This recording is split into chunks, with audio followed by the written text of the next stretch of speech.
A man once bought a brand new Ferrari. He went to his rabbi and said, "Rabbi, does a Ferrari need a mezuzah?" "What's a Ferrari?" asked the rabbi.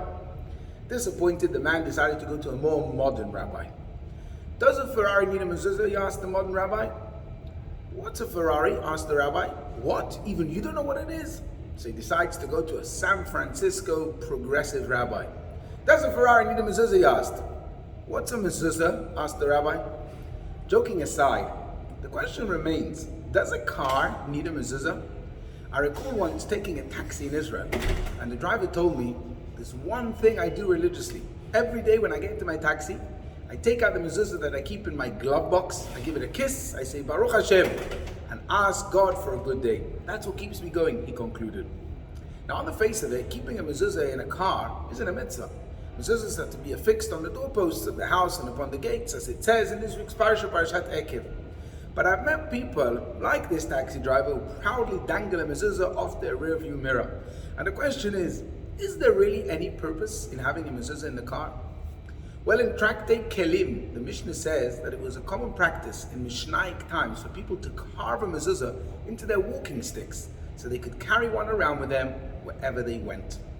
Based on this, the Lubavitch Rebbe explains that although one does not fulfill any mitzvah by keeping a mezuzah in the car, nonetheless there is a talismanic value of having a physical scroll which brings protection and blessing just by its presence in the car.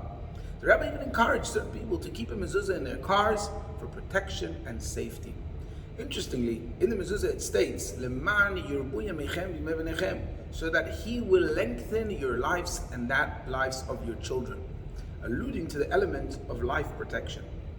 But what we should learn from this is that if just having a mezuzah in our car is a protection, how much more so we should have one on our doors, which is an explicit mitzvah. As it says, "Uchtavtam al mezuzot bitecho bisharecha" in this week's Parashat. Because the greatest level of blessing and the best way to bring Hashem into our lives is to put up a kosher mezuzah on every doorway of our home, extending God's protection into every facet of our being and allowing Hashem to guard us as we come and go from now on forever. As it says in Tehillim, "Yishmor Hashem et tzidcha u'boecha me'ata ve'ad olam." Shabbat Shalom.